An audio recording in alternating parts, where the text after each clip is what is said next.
Good afternoon, everyone. We will have a new topic today, that is feature reduction, or what is one of the techniques in feature reduction is principal component analysis, or PCA. So we'll understand what this technique is. Essentially, it is a unsupervised learning technique, and what are the use of this technique and where it is to be used. That is what we will see.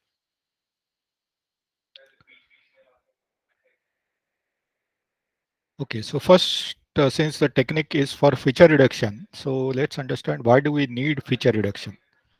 So usually it will be more intuitive to us that if you have more features or more information, or more features would mean more information. That is what we think. That is, if you are studying some machine behavior, and if you have the data about the current, about the noise, about the vibration level, about temperature, about its acceleration in various directions, you think that you can predict better how this material, how this particular machine will behave, and you can predict itself more properly. So that is what is the simple logic or assumption, but that is not the case. So in fact, this particular aspect has been studied, and it leads to what is known as the curse of dimensionality. So what we initially thought is the blessing of dimensionality, that is more number of dimensions or more number of features would lead to better predictability using that particular data. But what happens is something opposite. Why it happens? And it happens under certain conditions. It is not always true that if you have more number of features, your predictability drops. It is with respect to some constraints that practically we are having. So if you note the graph here, on the x-axis, we are having the number of variables. And on the y-axis, we have the classifier's performance. So here, for the sake of discussion, we are limiting our discussion to the performance of classifiers. So we already know there are different classifier performance measures. So it could be accuracy or precision and so on. So if you plot this performance of a model, which say let's number of features is 1, you will get certain value of accuracy. If you start increasing the number of features from 1 to 2 and so on, you will find that the performance increases, and after certain number of features, so let's say if it is 10, then instead of getting better accuracy, you will start getting diminished accuracy. Provided there is what this entire graph is based on, number of training examples is fixed. So we are talking about your 1,000 number of training examples. If you measure the accuracy with considering only one feature, you will get certain level of accuracy. If you consider 5 number of features, you will get another accuracy which may be better, which is what is expected. But we think that this graph should increase continuously, but it is not so. It drops after some time.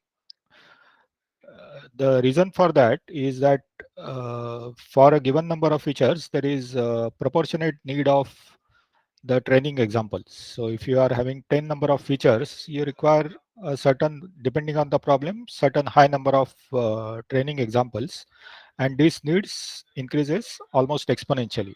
That is the, if you double the number of features, the number of samples that you require to fit the model, to train the model, it increases almost 4 times or more than that. So as a result, if you keep the training sample same, which is usually the case, practically you get limited number of samples. To obtain higher number of samples, you require, it is more costly affair. So given limited number of samples, the number of features have to be proportionate to those number of samples. So this particular behavior is known as curse of dimensionality. So usually given a limited number of samples, you cannot cross certain number of features. However, the data which will be supplied to you will be in terms of all the features. So for example, in the project 1, where you are trying to predict the crack growth using the features, if you look at the original data set, the customer, that is me, have given you the raw data which had about 25 number of columns. So effectively I have given you 25 features, and it is your job to fit the model using this 25 number of features, and there were about 10,000 number of samples that were there.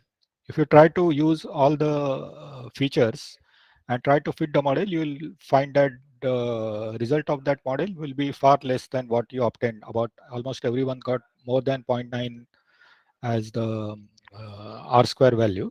So if you find, if you use all the features that are given to you, you'll find the performance will be very bad. So in such situations, one has to select what dimensions to be given.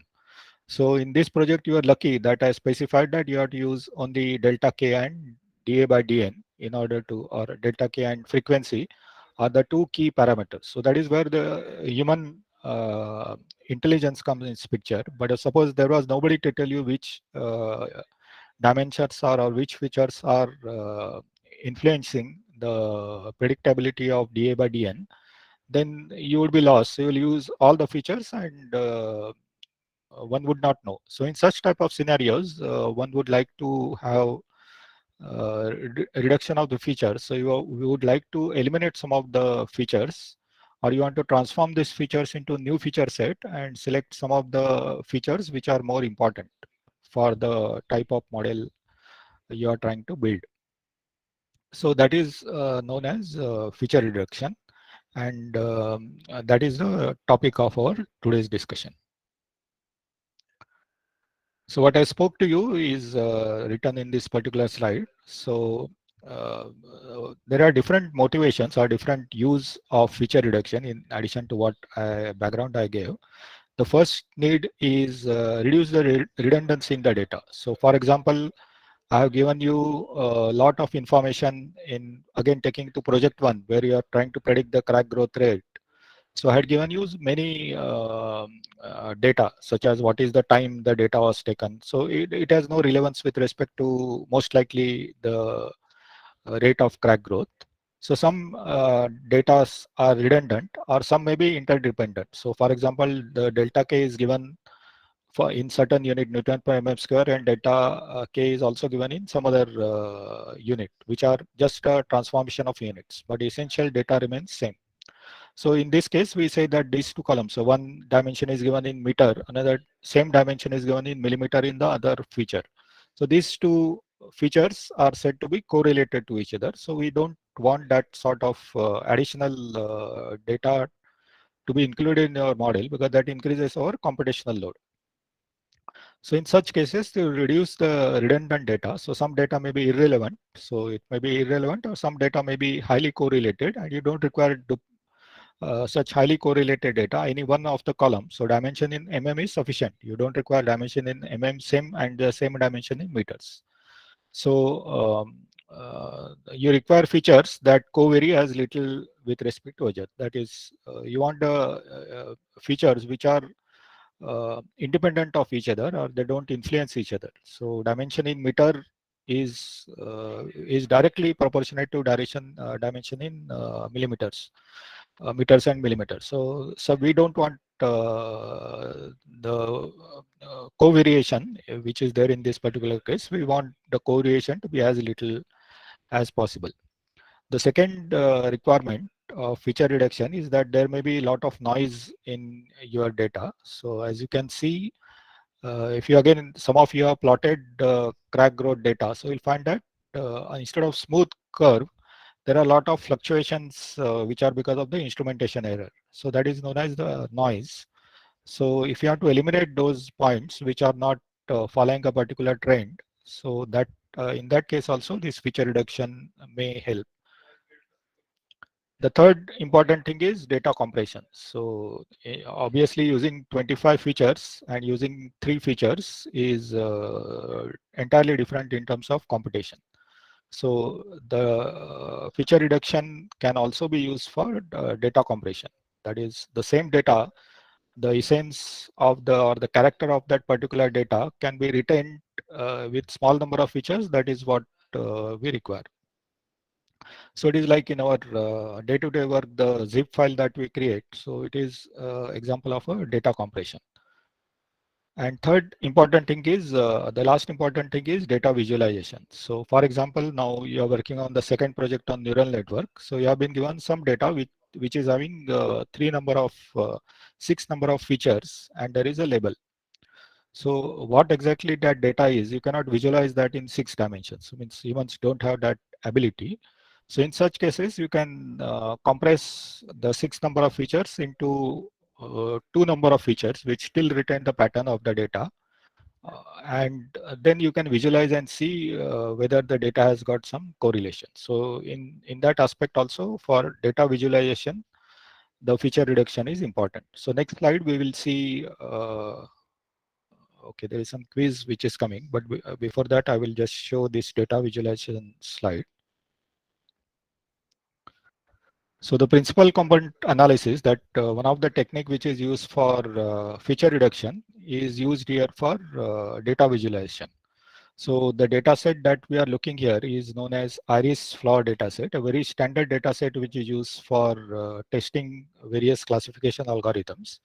So in this particular data set, there are 4 features with respect to which a type of flower is given. So there are different classes of flower, and they are defined in terms of the sepal length, sepal width, petal length, and petal width. So there are 4 features.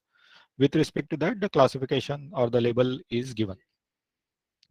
Now, if you look at these numbers, just like your second project, there are 6 columns. So you don't know what exactly how the data is distributed, what is, if there are any patterns in that data. So in order to visualize this, you can use the feature reduction, and you can reduce this 4 number of features to 2 number of features. So these 2 number of features are what we are going to see, how to reduce from high number of features to low number of features. And if your feature reduction technique works properly, this is what you get. So these 4 features are reduced to 2 features. The first feature is called as a principal component 1, or feature, the reduced feature number 1, and second is reduced feature number 2. The same data set, if you plot in this transformed dimensions, so instead of 4 dimensional data, you have transformed that into 2 dimensional data.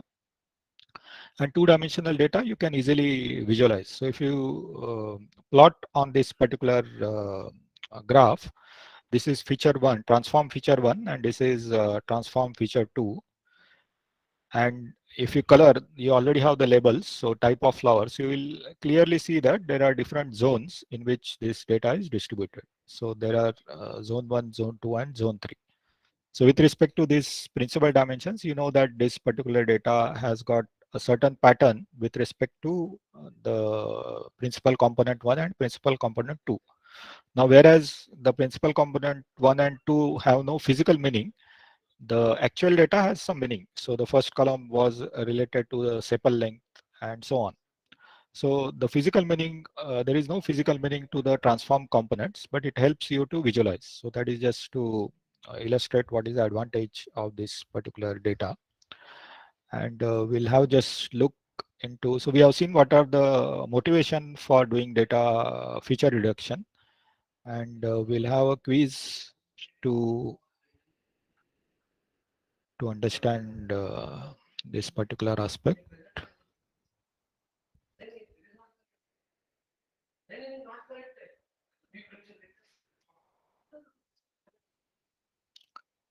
So I'm just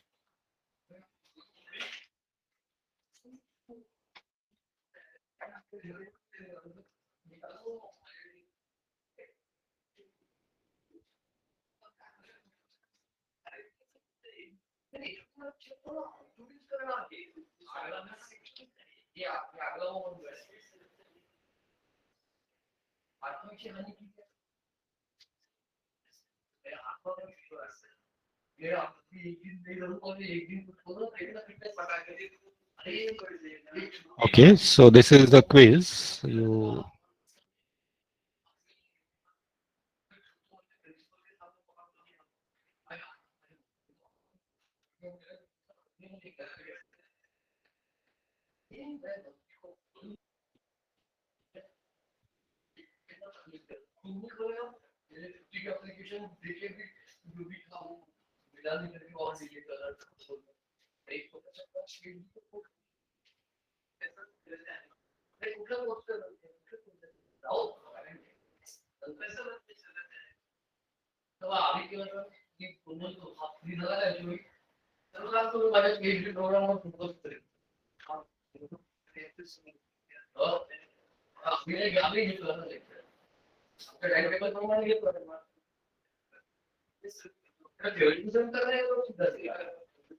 Okay, so I think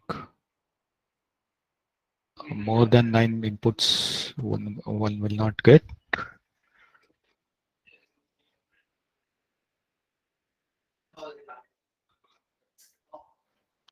Okay, so majority have given.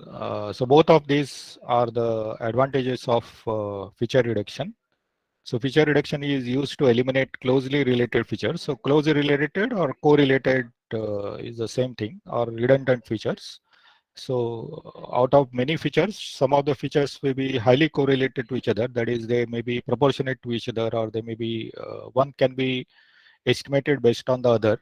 So such cases, we can eliminate one of them. So that is which of the features are correlated to each other can be estimated using feature reduction technique. Data visualization, we just have seen the example. So both of these are advantages of feature reduction. Now we will come to the technique that we are going to discuss, or what is known as principal component analysis. So principal component analysis is, or in short, it is called as a PCA. So it is a unsupervised learning technique. So when you supply data to this particular technique, you don't uh, need to label the data. So the data, suppose you want to study, apply principal component analysis to a project number 2. So there are 6 columns, and you want to visualize how the data looks like in 2 dimensions. So you have to find out which are the main transform features using which you can visualize that. So you can apply PCA. So there the labels, that is healthy, unhealthy, or whatever is given in project number 2 as labels. So that is not required in order to do this transformation. So you can simply apply that transformation and visualize the data the way we saw that flower database. So you can visualize the data using this particular thing. So it is labels are not required. So it only works with features, and the labels are not required. It is important that in order to this technique to work, that the reduced feature should retain the original information. So whatever is the distribution, there is some pattern of distribution in the data. So that should not get lost after you do the transformation. So we will see in detail what does that mathematically means, and then you will get more insight as to what do you mean by retaining the original information. The information in the data is in terms of their distribution. So the data may be distributed in a particular fashion. So for example, some data is given to you in this particular fashion. As a human being, we can see that this data has got a trend which is in this particular direction. So if you, instead of using these 2 dimensions, that is x1 and x2, 2 features, one can transform this data along a particular direction, and that direction, if chosen properly, would allow us to study this data in the same manner as one can do in 2 dimensions. So that is what it means. And this principal component analysis, it creates new sets of features. As a side effect of this, the original features may have some physical meaning attached to them. So for example, the flower database had some flower dimensions as the features. But when you transform them to 2 dimensions, or for the way we did in the example that we saw, those 2 features lose the physical meaning. So what exactly is meaning of the first principal component and second principal component is lost when you do PCA. So unless you are some mathematical genius, it is difficult to get insight as to what do these transformed features physically mean. We have already seen this particular slide. Okay, one particular thing about this principal component. So this will remind you about something in your first year you might have studied the principle in engineering mechanics, principal moment of inertia or principal axis. So this concept is similar to that of the principal axis in mass properties of the bodies, or those who are in mechanical engineering would relate it to the principal stress directions. So this particular concept is similar. So if you have some data distribution, so for example, it is easier to visualize in terms of the mass properties. So if you have data which is distributed in terms of cylindrical mass, so in order to study this particular data set or distribution of this data set, one can take the three principal axes of this cylinder, and the entire data can be transformed into any. So this is a three-dimensional data. So the data is dispersed in three-dimensional space in the form of a cylinder. If you reduce this particular data set and you choose the two directions as the reduced dimensions as this 1 and 2, you will get the data distribution as a in form of a circle. So that captures the essence, one of the essence of the distribution of the data, that is data is distributed in the circular manner. So that is, and if you choose another two axis, you will get another that is one particular information about this data, that this data is contained within some rectangular space.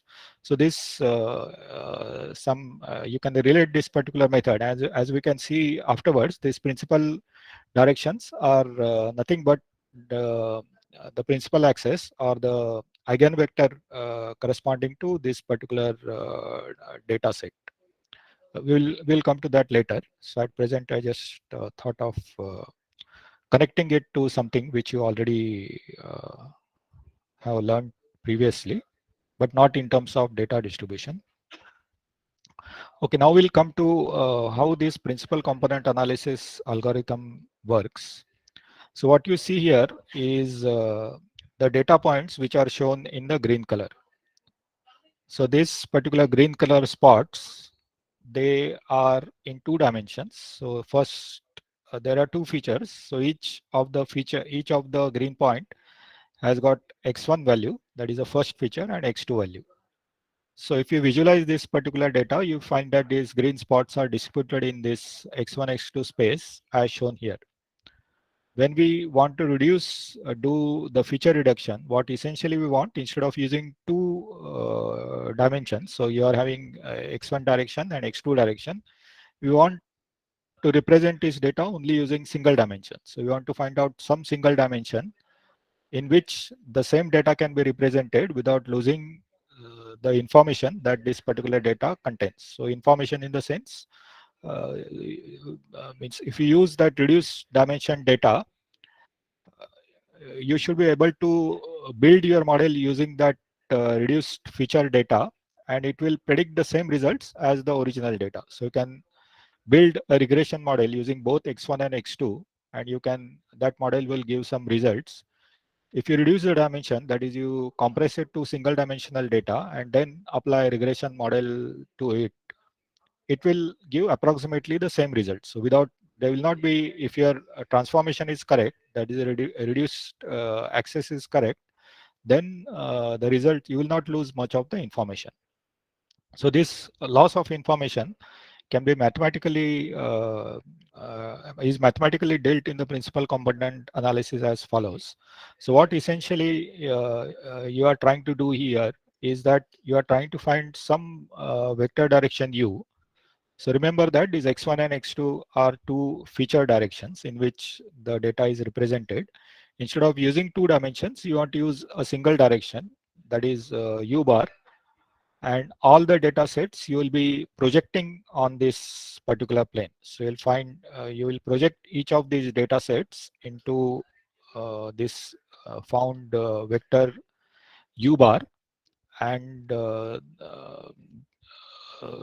when you project these points onto u bar, you will get some, since now this data is now, if you look at this particular data, so this is u bar direction. If you look along u bar direction, the projected points would look something like this. So that is what the information you will get. So the first point which was here has become 1 dash. So this is 1 dash, this is 2 dash, and so on. So that is how you will get this representation of this data into a single dimensional field. Now, the information that you lost here is in two dimensions. You knew that in a direction perpendicular to this axis, there was some distance between the actual point and the transformed point. So this information is getting lost. So although you are retaining what is the distance in between the points, so originally there was certain distance between these points. So that information you are retaining, but the information about the other dimensional difference, other distance, that information you are losing. So what you are trying to do, so that particular loss of information is called as a projection error. So you want to minimize this particular error. So you have to choose this U bar such that its projection error is as small as possible. So it will be, you can see that in this particular case, the projection dimensions, the projected error is as shown here.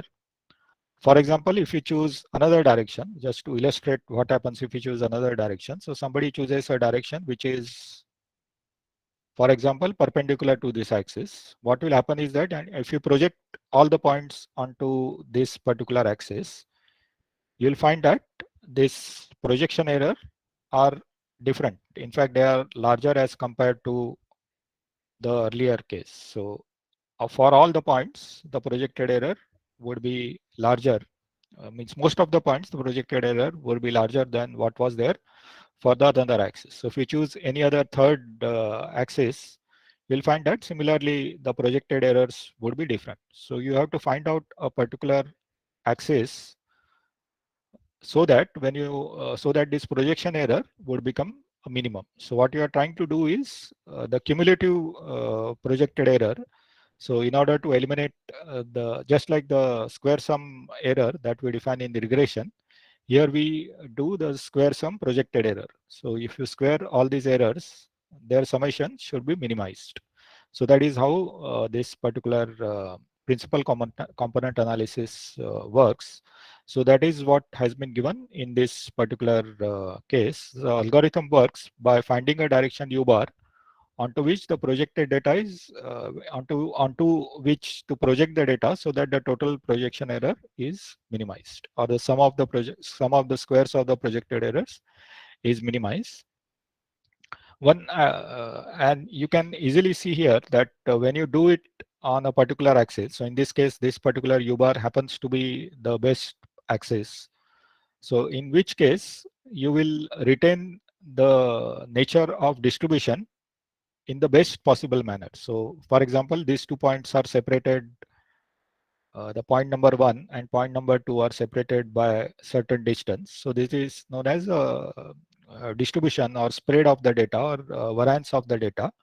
So this particular variance is retained in the best possible manner in the transform axis. So in the transform axis, the 1 dash and 2 dash, they are separated by certain distance, and in the original case also they are separated by another set of distance. So the distribution is something different, but still the nature of distribution is retained when they are on the transformed axis.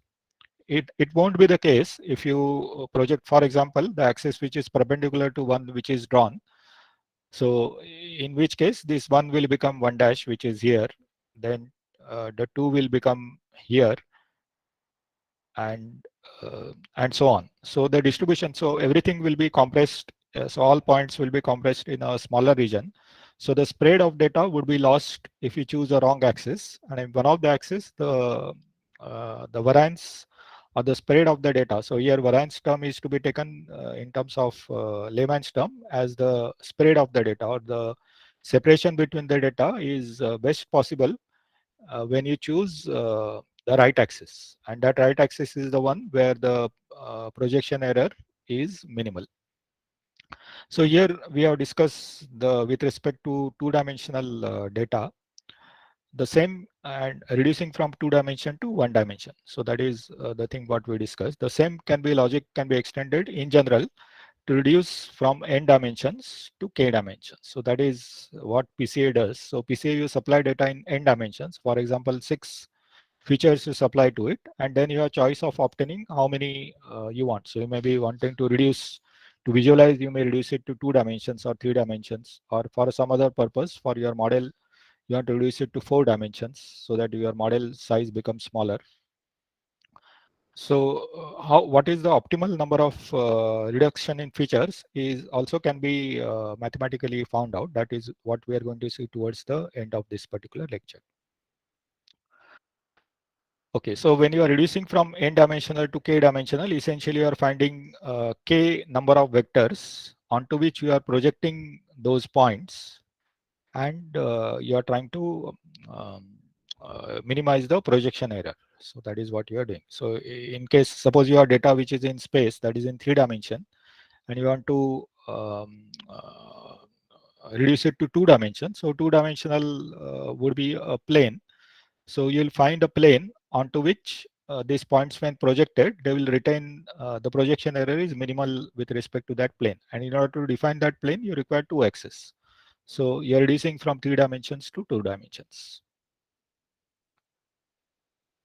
Okay, just before we proceed, we'll just have a quick understanding as to, because this appears to be very similar, at least in logic of the error function that we use in the case of regression. So regression also, you are finding out the direction. So there we don't call it direction, we call it as a regression line or the trend line onto which can help us to predict the value. So for example, if this is the point 1, which is having, let me just, let's say it has got coordinates x11 and x22. So so this is our label axis. So considering it is a single feature x1 and you are trying to predict the label which is y, so instead of x2 we are calling it x2 is nothing but the label. So this is what we are trying to predict. So by regression, what you mean is that this is the uh, x22 dash is what our regression would be predicting. Sorry.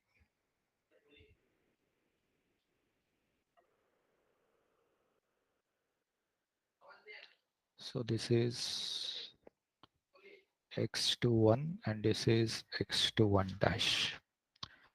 So this is the actual label, and our regression predicts it as x21 dash. So that is what regression does, whereas what our PCA does is something different. So whereas in the linear regression, we are trying to minimize the error, which is error there is defined by this particular distance in the vertical direction. Whereas in the case of PCA, what we are trying to minimize is the error which is in the projected dimensions. Although you may think that these 2 dimensions are always proportionate to each other, they are not, because they depend on what is this angle alpha, which itself is the parameter which we are trying to determine. So there will be slight difference. There will not be much difference between what hypothesis function or hypothesis function which is generated by linear regression and what eigenvector which is the direction vector which is defined by PCA. There won't be very big difference, but there will be difference between these two predictions unless all the lines are already falling, means all those green points are already lying on a particular straight line. So only in that case the PCA and linear regression would give same result. But if there is some spread, then both will give different equation of the lines. So that is the one point which is to be noted. Let's have a quiz just to reinforce our understanding.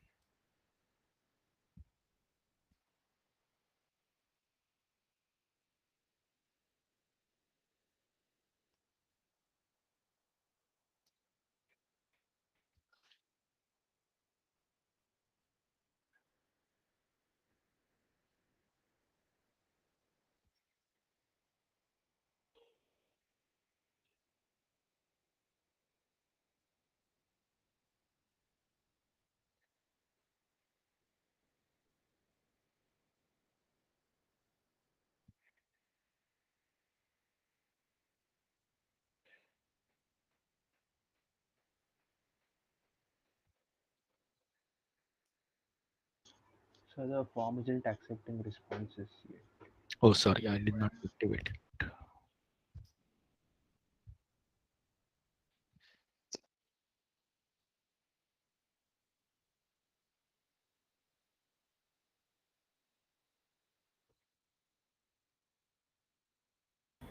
So can you post the link in the chat?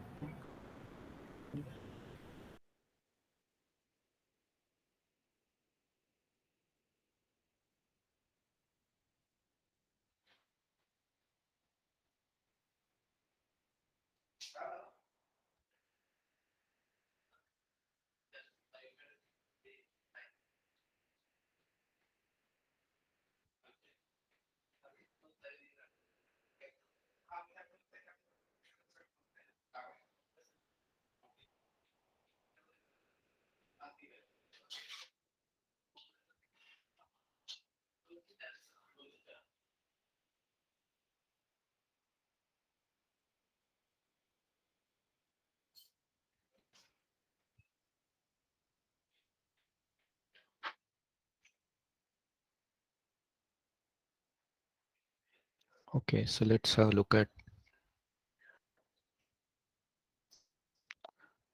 Yeah, so here again, the majority of you are correct. So the right answer is the last one. So in the sense, it is not correct. So the first is number of chosen vectors is smaller than the number of features. So that is always the case. That is the purpose of feature reduction.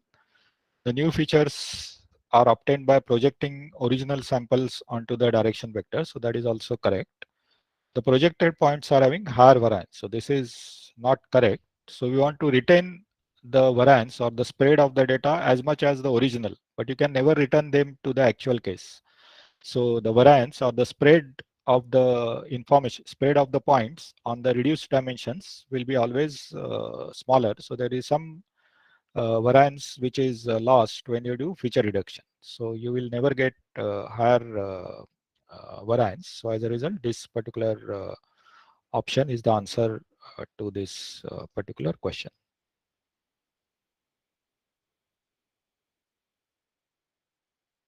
Okay, the procedure to the algorithm, how it works. So having understood the background to it, now let's put it in mathematical form, how it is done. So the first thing is the PCA work best when you do the feature reduction, feature scaling. So you bring all the dimensions to feature scaling between -1 to +1. So that is what the first step does, which you already seen in the previous session. We'll see one solved problem which will illustrate this particular point.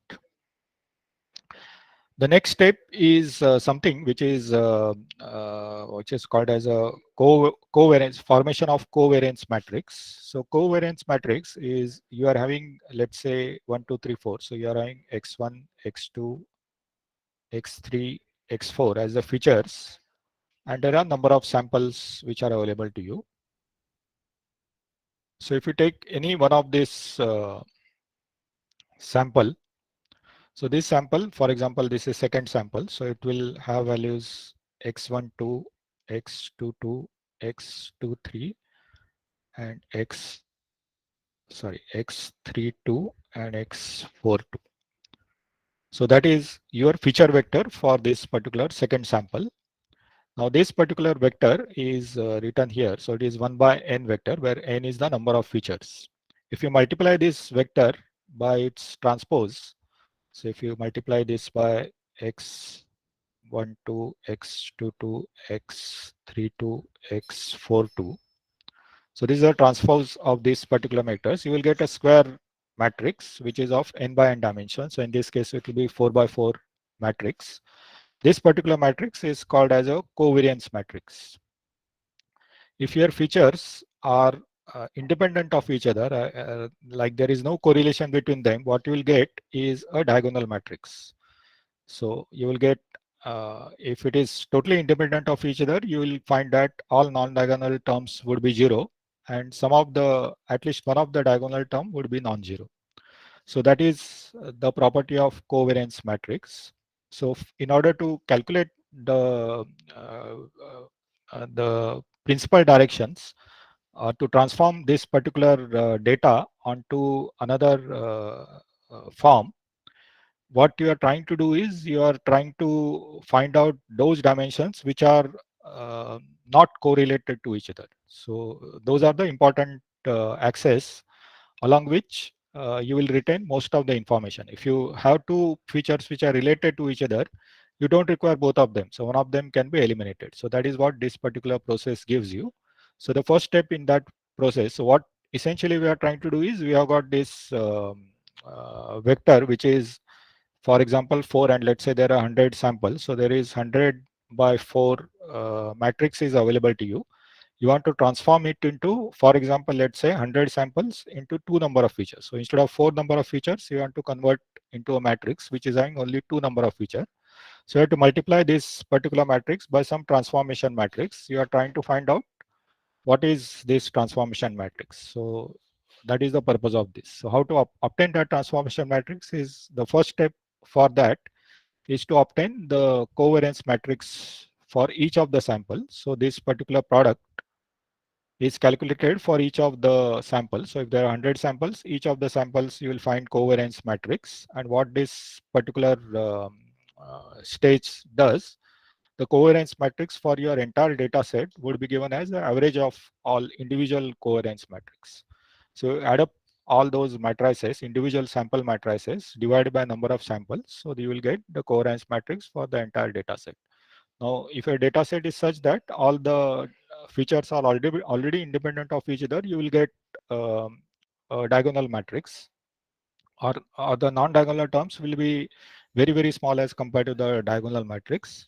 In that case, the feature reduction would not give you any improvement, in the sense you will lose a lot of information if you. So since each of the feature is independent of each other, if you remove some of the features, you are going to lose information. So in that case, there will be big loss of information. But if the non-dimensional terms are non-diagonal terms are significant, so then there is some scope for eliminating some of the features without losing much of the information. Okay, so the covariance matrix has got a property that it gives you sign as to whether the features are correlative to each other or not correlative to each other based on the proportion of diagonal elements with respect to non-diagonal elements. So the non-diagonal elements should be as small as possible. The next step is in order to find this transformation matrix, which will convert this 100 by 4 to 100 by 2, you find the eigenvectors corresponding to the covariance matrix. So for the covariance matrix, you find since it is n by n matrix, n is the number of features, you will get n eigenvectors for that particular square matrix. So those eigenvectors you align, you form this particular matrix U matrix, which is constructed by placing the eigenvectors in such a manner such that the first eigenvector corresponds to the highest eigenvalue, the second one corresponds to next second eigenvalue, and so on. So the last eigenvector corresponds to the smallest eigenvalue. So for a particular matrix, first you calculate what are the eigenvalues. So there are different algorithms, means that is a separate topic by itself. So you calculate the eigenvalues and eigenvectors corresponding to each of these eigenvalues. So you'll get a set of eigenvalues and eigenvectors.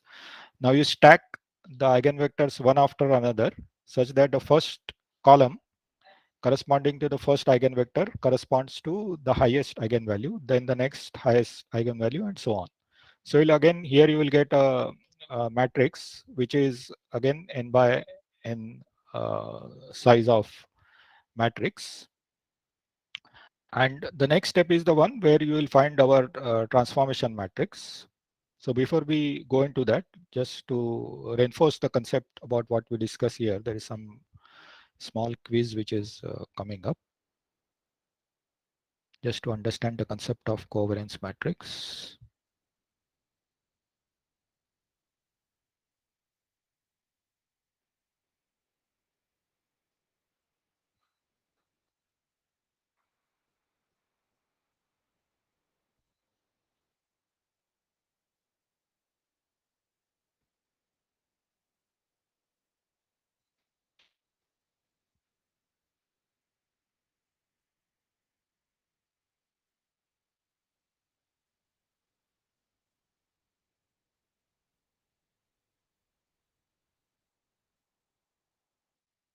So CVM in the form of diagonal matrix is where non-diagonal elements are very small as compared to diagonal elements.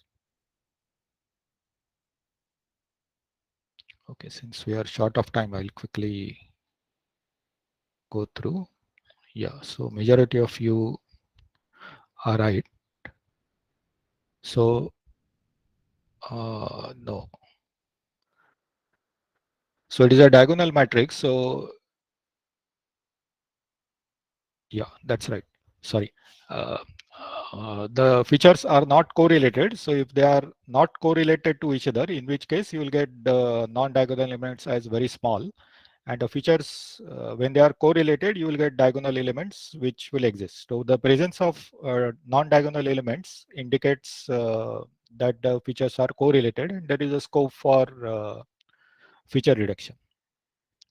Now we have seen that from this covariance matrix, you have formed that U matrix, which is again number of features per number of features. And the columns are corresponding to eigenvectors of this CVM. And they are sorted in the first column is the highest eigenvalue, last column is the smallest eigenvalue.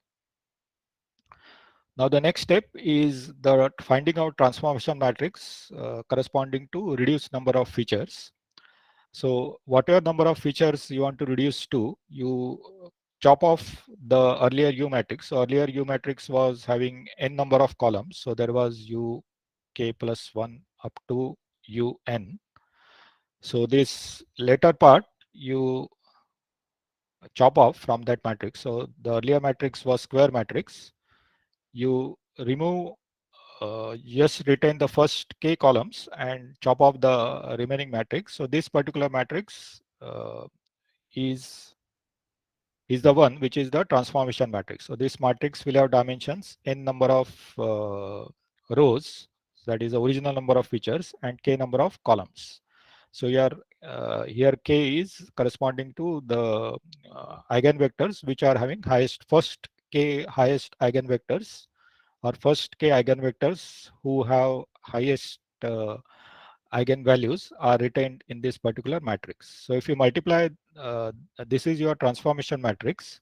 So if you multiply each of the feature vectors, so feature vector is each sample will have 1 by n, that is one row multiplied by n columns. So if you multiply it, you will get the reduced number of features. So when you multiply this matrix multiplication, you will get a matrix which is 1 by k size.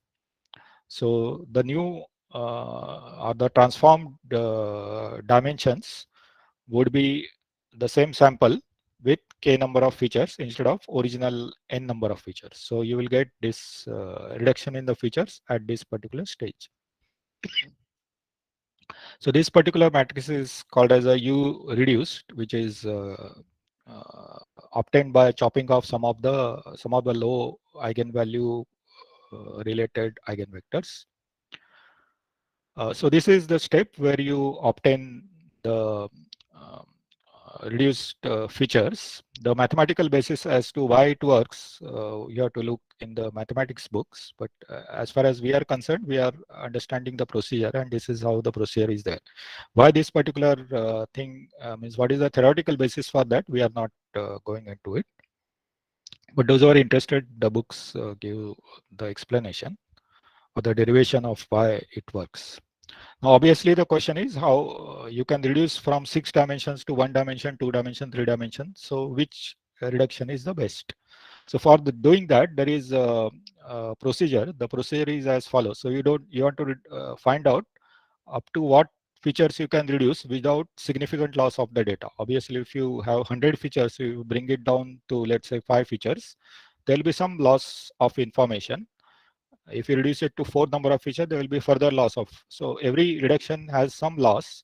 So usually the thumb rule is that up to what is the thumb rule that is defined in terms of parameter that we'll understand.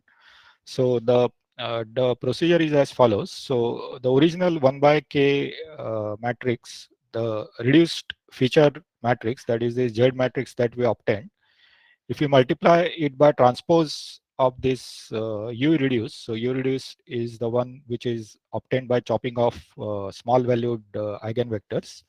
So if you multiply the reduced feature vector by the by the transpose of u reduced, you will again regain your original size feature vector, but in this case it is approximate. So what you have done is that using this reduced matrix, so reduced matrix already some information is lost. So the Z matrix contains some small information. So this small information you transfer it back to the original size feature vector. So you convert from 1 by k to 1 by n. So n is the original number of features. So you'll get approximate, means the size of the feature vector will be same, but the values will be different. So how different they will be depends on uh, the what information you had lost in this particular transformation process. So you have got that x approximate, and you already know what is the x original. So you find out what is known as the variance retained. So the original sample, so if you take, there are 100 samples, so first sample, second sample, and so on, 100 samples. So first sample, originally, let's say there were 6 features, and you reduced it to 2 number of features. So originally 1, 2, 3, 4, 5 number of features, you reduced it to 2 number of features, and then you back transform to the approximate feature. So again, that the new one will have again 5 number of features, but they will not be same as the original. There will be some difference in them. So the difference between the original feature vector and the approximately obtained feature vector for each of the sample is calculated. So square of that, that means the vector difference between these two feature vectors, square of that, and averaging over all number of samples divided by the original variance of the vector. So this is the original variance, and this is variance after reduction, means reduction and then coming back to original dimensional space. So if you take ratio of that and subtract from 1, what the quantity what we get is called as a variance retained or VR value. So that is the measure of how much variance or the spread of data or the information which is contained in the data is still retained by this circular process. That is, you reduce the dimensions and come back to the original dimensions. So in that process, how much information gets lost? So that is given by this VR feature. So you calculate this value of variance retained. So if you plot the variance retained versus k, you'll find that the variance retained, if k is equal to n, that is actual number of features, then variance retained will be 1. So that is the original thing. If you start reducing the variance retained, you will find, means if you start reducing the k, you'll find that variance will keep on dropping.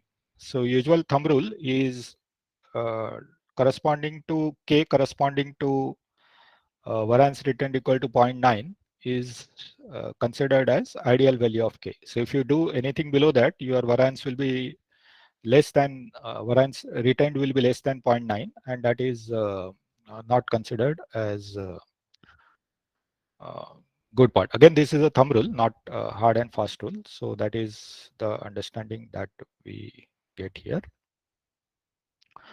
Okay, so there is quiz coming up, so maybe you can solve it offline. I'm just because lack of time, I'm just want to illustrate this particular procedure with respect to a solved example.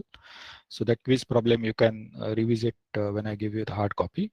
So what we are trying to do here is we are trying to use the procedure which we just now discussed by for a simple data set which is having only 2 features. So this 2 feature data set we want to reduce to single feature data set by applying the calculations that we just now saw. So we will do that. I will illustrate the calculations using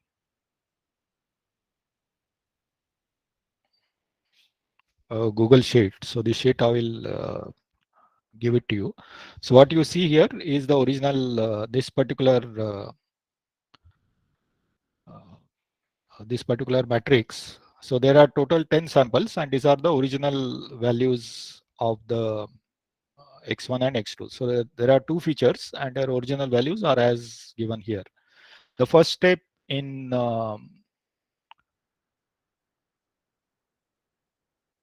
PCA is to have the feature scaling. So let me just bring both of them together.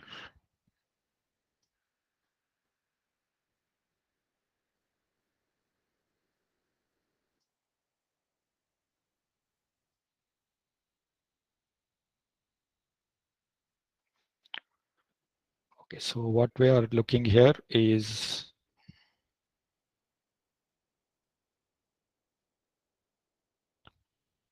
okay. So the first step, what we are looking here is do the feature scaling. So for doing feature scaling, you require for first feature, what are the x max value, what is the x min value, and what is the x bar value. So using the formula, you transform first do the feature scaling. So the all the values are brought to plus or minus 1 range in the first step. The next step is to calculate the covariance matrix. So covariance matrix is to be calculated for each of the samples. So how do you obtain it is, so you calculate covariance matrix for the featured scaled samples. So let's take sample number 1. So it has got 0.2654 and 0.2310. So this particular is the feature vector, which is in the horizontal plane. You multiply it by its transpose. So you multiply this row vector by column vector, which is having the transpose of these numbers, and you will get for the first sample what is the covariance matrix. So this is the covariance matrix for first sample. This is the covariance matrix similarly for second sample, and so on. And once you get all these covariance matrices, the step here is average them out over all the samples. So that is the second step. So the final covariance matrix which you get here is shown here. So that is average of all the samples which are taken together. Once you have finished this particular step, then you have to form the U matrix. The U matrix consists of the eigenvectors corresponding to the eigen values of this particular CBM or covariance matrix. The eigenvalues of this matrix are calculated by using one of the online tools. So those are given here. So these are the eigenvalues, and corresponding eigenvectors are as shown here. So this particular matrix is the U matrix for which is having dimension 2 by 2. That is the original thing. You want to reduce it to, and they are sorted as per the highest. So this is corresponding to highest eigenvalue, that is 0.1967, and this is the smallest one. So when you want to do transformation from two dimensions to one dimension, you will use the U reduced, which will have only single column. So you will chop off this later part and only retain the first part. So before doing that, there is some intermediate step which is numerically required, because this particular case, the dimensions of the eigenvectors are not normalized, so they are not equal to 1. So I normalize this eigenvector so that each of the column has got unit size or unit length. So these vectors are unit vectors. The first vector and the second vector are unit vectors. And then I find what is the reduced eigenvector. And then I do the transformation by multiplying the original feature vector by this U reduced, and then you get the Z vector or the Z. So in this case, Z is a scalar, that is a one-dimensional quantity, and that is given here in this particular column. So just ignore this in between column that is used for plotting purpose. So this is the reduced feature vector. So what essentially we have done, the original data here is shown in terms of these red colored spots, and this the eigenvector that you reduce that we found is nothing but this blue line. So this is the direction along which, if you project these points, then you will have the maximum variance which is retained, and the same data which is here in two-dimensional space can be reduced to one-dimensional space, and it will look as follows. So these blue dots, they indicates the transformed features, and you can operate on them as if you are operating on the first case. So in this case, the data is such that I have not calculated a variance reduce. Those who are interested can calculate, and you will find that the variance retained will have very high value. So this retains almost all the information that was there in the original data space. Okay, so that is essentially the thing. And just to illustrate this particular point, okay, and this is a scikit implementation. So this particular library function will allow you to apply PCA. So if you want to apply it in your second project to visualize how the data is distributed, you can use this particular function to implement it. Okay, so sorry, we have crossed our time limit. So unless you have any questions, we'll stop here for today.